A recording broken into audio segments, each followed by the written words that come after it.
J'ai fixé l'écran de mon téléphone, sa lueur agressive tranchant avec l'obscurité de ma chambre d'hôtel à Nice. Il était 2h47 du matin et personne n'appelle à cette heure-là pour annoncer une bonne nouvelle. Monsieur Morel, c'est Monsieur Girard. Le directeur de l'école primaire de votre fille.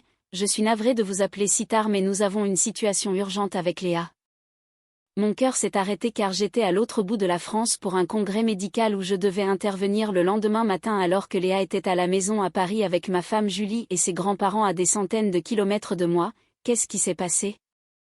Est-ce qu'elle est blessée? Elle s'est présentée à l'école il y a environ 1 heure, à 2 heures du matin Monsieur Morel, elle n'a que 7 ans et elle a marché jusqu'ici seule en pleine nuit, sans chaussures, ses pieds sont entaillés par les graviers, elle a des marques sur les bras, des bleus. Et elle refuse de parler. Elle ne fait qu'écrire les 3 mêmes mots sur un papier encore et encore. La pièce a semblé vaciller autour de moi. Quel mot? Papy m'a fait mal. J'enfilais déjà mon jean, le téléphone coincé entre l'épaule et l'oreille. Avez-vous appelé la police? La protection de l'enfance? Oui, ils sont en route mais je pensais que vous deviez le savoir immédiatement. Elle a parcouru 2 kilomètres dans le noir pour arriver ici. C'est le gardien de nuit qui l'a trouvée assise devant les portes d'entrée. J'arrive, je prends le premier vol. Monsieur Morel, il y a autre chose, j'ai essayé d'appeler votre femme 3 fois et je tombe directement sur sa messagerie. C'est à ce moment-là que ma peur s'est transformée en glace. J'ai raccroché et j'ai immédiatement appelé Julie. Messagerie, j'ai appelé à la maison. Ça a sonné 12 fois sans réponse. Mes mains tremblaient alors que je composais le numéro de son père, Richard de Valois, chirurgien retraité, pilier de la communauté, le grand-père de ma fille. Il a décroché à la première sonnerie, parfaitement réveillé. David.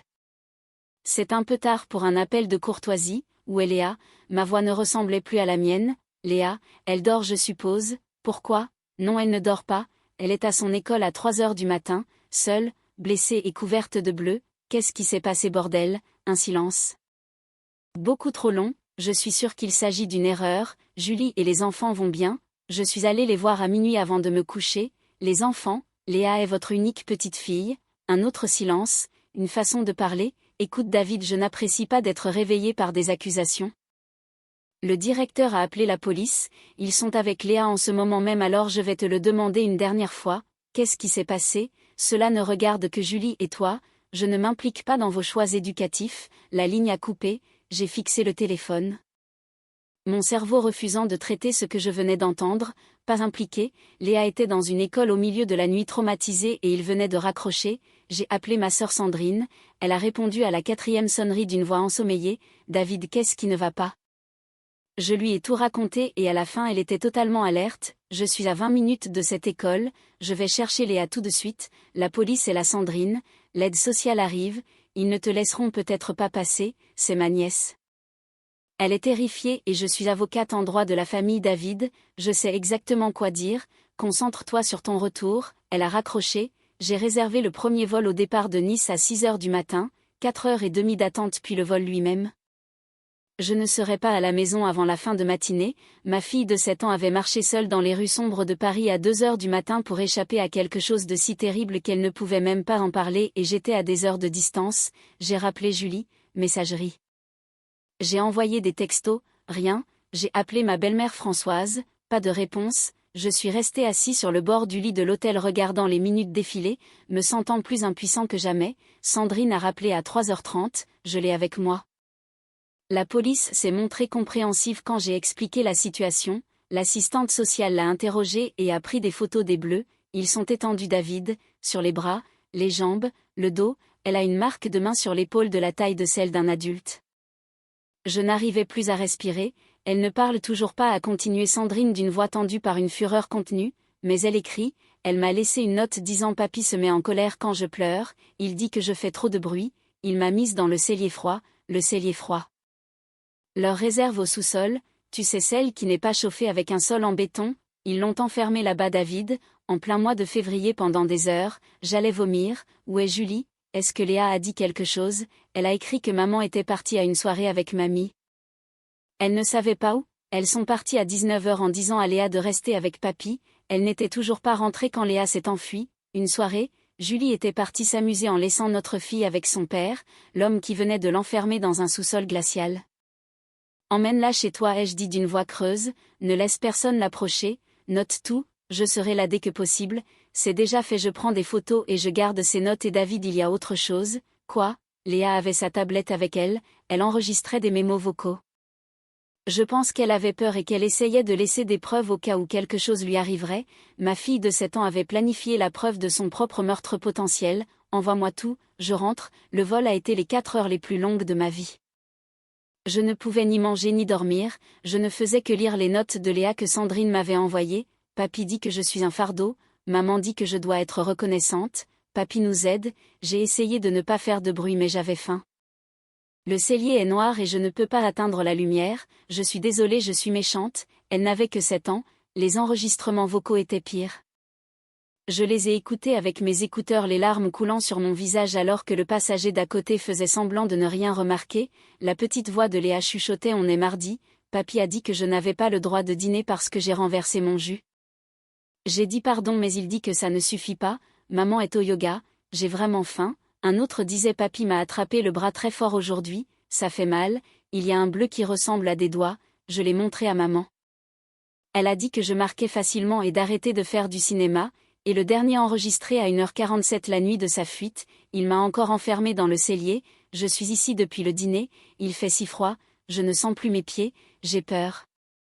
Si quelqu'un trouve ça et qu'il m'arrive quelque chose de mal, s'il vous plaît dites à papa que je l'aime, dites-lui que j'ai essayé d'être sage, j'ai dû m'enfermer dans les toilettes de l'avion pour sangloter, quand j'ai atterri à Paris Sandrine m'attendait aux arrivées avec un visage sombre. Léa dort chez moi, mon compagnon est avec elle, nous devons parler, nous nous sommes assis dans sa voiture dans le parking, j'ai fait quelques recherches, a dit Sandrine en appelant des contacts à l'hôpital où Richard travaillait. David il a été poussé à la retraite anticipée il y a 3 ans, quoi? Il a dit qu'il partait pour passer du temps en famille, ça c'est la version officielle. Officieusement il y avait des plaintes d'infirmières et de jeunes médecins sur son tempérament, sur des éclats de voix inappropriés. Un incident où il a attrapé le bras d'une infirmière assez fort pour laisser des marques parce qu'elle avait remis en question ses ordres, la marque sur l'épaule de Léa, ils lui ont donné le choix entre partir discrètement ou faire face à une enquête formelle, il a pris la retraite. Françoise ne connaît même pas la vraie raison, Julie le sait, je ne pense pas mais David je crois que Françoise se doute de quelque chose. Qu'est-ce que tu veux dire? Sandrine a sorti son téléphone et a ouvert un fichier vidéo, avant que tu écoutes ça prépare-toi, elle a appuyé sur lecture. C'était une image sombre et granuleuse datant d'il y a 2 nuits à 23h47, l'angle suggérait que la tablette était posée sur une étagère, le son était clair, la voix de Françoise disait Richard elle est là-bas depuis 4 heures, la voix de Richard était tranchante.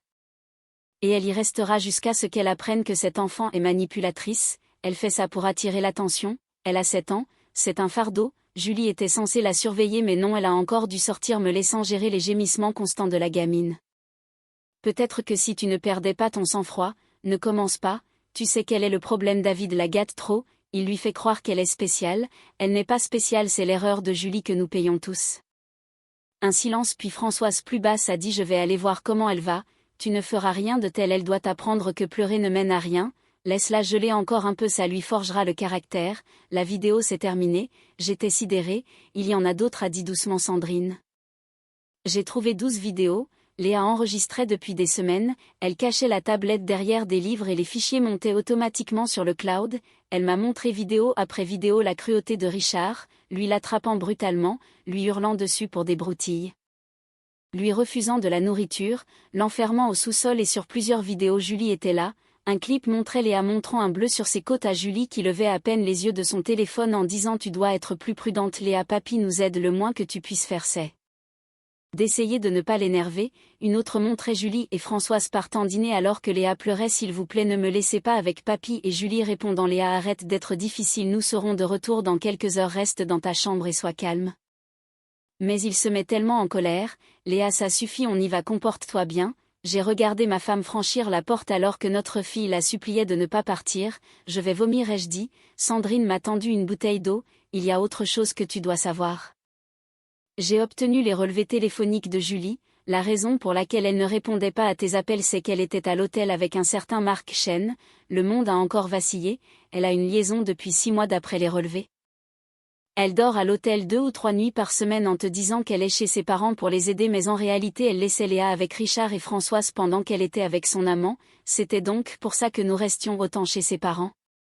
Julie m'avait dit que sa mère avait des problèmes de santé, je l'avais cru, je voyageais pour le travail, je construisais ma carrière en faisant confiance à ma femme pour s'occuper de notre fille alors qu'elle abandonnait Léa à son père violent pour coucher avec un autre. Je vais demander la garde exclusive, ai-je dit d'une voix trop calme. Julie ne la reverra plus jamais, il nous faudra plus que les vidéos, a dit Sandrine, il nous faut des rapports médicaux, des dépositions de police, des témoignages, il faut que ce soit béton. Alors fais en sorte que ce soit béton, tu es avocate, c'est ton métier, je suis ta sœur, je ne peux pas te représenter au tribunal cause de conflit d'intérêts, alors trouve-moi le meilleur avocat de Paris, l'argent n'est pas un problème, elle a acquiescé, j'ai déjà appelé quelqu'un. Maître Lefebvre, elle nous attend demain matin, je veux voir Léa, nous avons roulé jusqu'à l'appartement de Sandrine, Léa dormait dans la chambre d'amis enroulée sous 3 couvertures, ses pieds étaient bandés. Je pouvais voir le bord d'un bleu sur son bras là où la manche de son pyjama était remontée, je me suis assis près du lit en la regardant dormir, elle paraissait si petite, si fragile, c'était ma fille. Ma petite fille qui aimait les dinosaures et posait 1000 questions sur le fonctionnement du monde, qui voulait devenir paléontologue et grimpait sur mes genoux chaque soir pour que je lui lise 3 histoires, quand l'avais-je fait pour la dernière fois? Quand avais-je été vraiment présent au lieu d'être distrait par le travail, j'avais échoué, j'étais tellement concentré sur l'aspect financier que je n'avais pas vu ce qui se passait, je n'avais pas remarqué la peur dans ses yeux quand Julie disait qu'elle retournait chez les grands-parents. Je ne l'avais pas protégée mais je ne faillirais plus, Léa s'est réveillée vers midi, elle m'a vue et ses yeux se sont agrandis puis elle a commencé à pleurer, je l'ai prise dans mes bras en faisant attention à ses blessures. Elle répétait je suis désolée de m'être enfuie, je suis méchante, Léa regarde-moi, j'ai attendu qu'elle croise mon regard, tu n'es pas méchante, tu n'as rien fait de mal, tu comprends, rien du tout, mais papy a dit. Papy avait tort, ce qu'il t'a fait était mal, tu es une petite fille merveilleuse et tu as été incroyablement courageuse, elle a pleuré plus fort, j'avais peur, je sais mon ange, je sais mais tu es en sécurité maintenant, je te le promets, est-ce que tu vas me renvoyer là-bas? La question a brisé quelque chose en moi. Jamais tu ne retourneras jamais là-bas, elle m'a cru, j'ai vu le moment où son corps s'est détendu contre le mien, papa j'ai enregistré des vidéos au cas où papy me ferait vraiment mal pour que les gens sachent. Je sais Sandrine me les a montrées, Léa c'était très intelligent et courageux, j'avais peur que personne ne me croie, maman ne me croyait pas, je n'avais pas de mots pour ça, comment dire à une enfant de 7 ans que sa mère a choisi son amant plutôt que sa sécurité? Moi je te crois, ai-je dit à la place, je te croirai toujours. Le lendemain matin j'ai rencontré Maître Lefebvre, une femme d'une 50aine d'années au regard acéré, je lui ai tout montré, les vidéos, les enregistrements, les photos, le rapport de police. Elle a regardé les vidéos en silence puis elle m'a dit c'est l'un des cas de maltraitance les plus flagrants que j'ai vus en 20 ans, votre fille a documenté ses propres sévices en temps réel, les preuves sont accablantes, je veux la garde totale, aucune visite pour Julie. Vous l'aurez mais David, nous pouvons faire plus, Richard de Valois a commis plusieurs crimes, agression, séquestration, mise en danger de mineurs, nous devons porter plainte au pénal, absolument, et nous devrions engager une poursuite civile pour qu'il paie pour la thérapie de Léa et tous les frais. Il va se battre, il a de l'argent et des relations, c'est un agresseur d'enfants avec un historique de violence qui a été chassé de sa profession, qu'il essaie donc de se battre, ces vidéos vont le détruire, j'ai pensé à Léa chuchotant dans le noir planifiant sa propre fin à 7 ans, faites-le, tout. L'audience pour la garde a eu lieu 3 semaines plus tard, Julie est arrivée avec un avocat coûteux, les cheveux parfaits, le visage composé, elle m'a souri comme s'il s'agissait d'un simple malentendu, Maître Lefebvre a diffusé les vidéos, toutes. J'ai regardé le visage de Julie se décomposer quand elle a entendu sa fille la supplier, je l'ai vu blêmir quand la voix de Richard a résonné, c'est l'erreur de Julie que nous payons tous, la juge était une femme d'une 60aine d'années nommée Madame de Rochefort. Elle a tout regardé sans expression puis elle s'est tournée vers Julie, Madame Morel, je vous donne l'opportunité de vous expliquer, dites-moi pourquoi je ne devrais pas vous retirer totalement l'autorité parentale, l'avocat de Julie lui a chuchoté quelque chose. Elle s'est levée en secouant la tête, Madame la juge, je ne savais pas que c'était aussi grave, mon père peut être strict mais je pensais qu'il était juste de la vieille école, vous ne vous rendiez pas compte, la voix de la juge était de glace. Je viens de voir 12 vidéos vous montrant ignorer les appels à l'aide de votre fille, balayer d'un revers de main des bleus visibles, qu'est-ce que vous ne réalisiez pas exactement, je pensais qu'elle exagérait, qu'elle faisait du cinéma. Elle a 7 ans et elle a documenté son calvaire parce qu'elle craignait pour sa vie. Est-ce que cela ressemble à du cinéma pour vous? Julie s'est rassise, la juge s'est tournée vers moi, Monsieur Morel, je vous accorde la garde physique et légale exclusive de Léa Morel. Madame Morel, vos droits de visite sont suspendus en l'attente d'une évaluation psychiatrique et d'un cours sur la parentalité. Toute visite ultérieure sera supervisée et déterminée par le thérapeute de Léa. Elle a ajouté: je vous ordonne également de témoigner pleinement dans la procédure pénale contre votre père sous peine de poursuite pour non-assistance à personne en danger. Julie a commencé à pleurer de vraies larmes cette fois, mais la juge a conclu: vous avez fait vos choix Madame Morel, vous en assumez maintenant les conséquences. Le marteau est tombé, je suis sortie du tribunal avec ma fille. Le procès pénal contre Richard a été encore plus satisfaisant. Une fois les vidéos rendues publiques, 3 anciennes infirmières ont témoigné de sa violence. L'hôpital a dû divulguer le rapport d'enquête qu'ils avaient enterré. Richard a essayé de jouer le grand chirurgien respectable qui voulait juste inculquer la discipline, mais quand ils ont passé la vidéo où il disait qu'elle devait geler pour se forger le caractère, le jury n'a mis que 90 minutes pour le déclarer coupable de tous les chefs d'accusation.